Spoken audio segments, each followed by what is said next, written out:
Market regulator SEBI ने NFO यानी new fund offers में जुटाई गई रकम के निवेश के लिए एक समय सीमा तय की है। एनएफओ में नई रकम को 30 दिन के अंदर निवेश करना होगा। डिटेल समझते हैं, हमारे साथ है दीपाली राणा। बताएं दीपाली, क्या डिटेल है सेबी के जो नियम है उनके?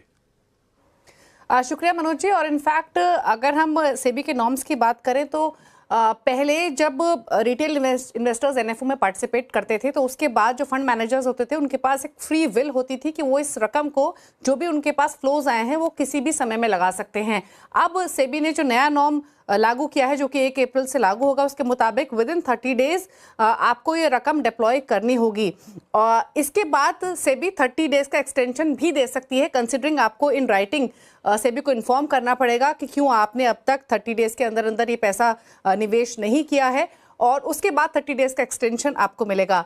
अगर विद इन 60 डेज भी जो पैसा एनएफओ के थ्रू आया है रिटेल का वो डिप्लॉय नहीं होता है, उस केस में जो इन्वेस्टर्स हैं वो एग्जिट कर सकते हैं। और यहाँ पर जो फंड हाउसेज हैं वो कोई एग्जिट लोड इन्वेस्टर्स पर नहीं लगाएंगे जो कि यूजुअली लगाया जाता है। दरअसल ये नॉर्म इसलिए लागू किया गया है ताकि रिटेल इन्वेस्टर्स के हितों का ध्यान में रखा जा सके। अगर पिछले 4-5 महीने के स्पेशली ट्रेंड्स देखेंगे तो म्यूचुअल फंड इंडस्ट्री में जो ज्यादातर फ्लोज आए हैं, जो रिकॉर्ड फ्लोज दर्ज हुए हैं, वो ज्यादातर एनएफओज में आते हुए दिखाई दिए हैं। और इसी वजह से ये नॉर्म लाया गया है, क्योंकि अब तक कोई ऐसी डेडलाइन नहीं थी कितने समय में जो रकम आई है एनएफओ के थ्रू रिटेल की वो कितने समय में डिप्लॉय होगी, कहां होगी, इसकी कोई डेडलाइन नहीं थी। लेकिन अब इसके लिए एक समय सीमा तय की गई है जो कि 30 डेज की है। इसके ऊपर 30 डेज का एक्सटेंशन जरूर दिया जा सकता है, लेकिन वो भी आपको पूरा एक्सप्लेन करना पड़ेगा क्यों। तो एक इंपॉर्टेंट डेवलपमेंट है रिटेल निवेशकों के हितों को ध्यान में रखते हुए। और अब तक कोई नॉर्म नहीं था, लेकिन अब ये नए नॉर्म 1 अप्रैल से लागू होंगे। लेकिन वजह यही है कि रिकॉर्ड फ्लोज आते हुए दिखे हैं पिछले कुछ महीनों में, और उसके मद्देनजर सेबी ने नया नॉर्म लागू किया है। बहुत बहुत शुक्रिया दीपाली। पढ़ते हैं आगे सेबी से जुड़ी एक और खबर। सबकी निगाहें इस बात पर टिकी है कि अगला सेबी चेयरपर्सन कौन होगा, क्योंकि मौजूदा चेयरपर्सन का कार्यकाल 28 फरवरी को यानी कल ही खत्म हो रहा है। सीएनबीसी आवाज़ को जो एक्सक्लूसिव जानकारी मिल रही है उसके मुताबिक इस पद के लिए एक आईएएस ऑफिसर और एक आईएएस ऑफिसर का नाम सबसे आगे चल रहा है।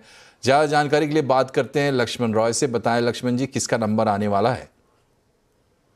जी, दरअसल जब मैंने ये जानने की कोशिश की कि कितने आवेदन आए तो 17 फरवरी तक आवेदन देने की आखिरी तारीख थी। और आपको जानकर आश्चर्य होगा कि यहाँ पे 10, 20, 50 नहीं 150 से ज़्यादा आवेदन यहाँ पे किए गए उन लोगों की तरफ से जो सेबी चेयरमैन बनना चाहते हैं। अब सेबी चेयरमैन बनने को लेकर कितनी ज़्यादा दिलचस्पी है लोगों में, इसका अंदाज़ा आप इसी बात से लगा सकते हैं।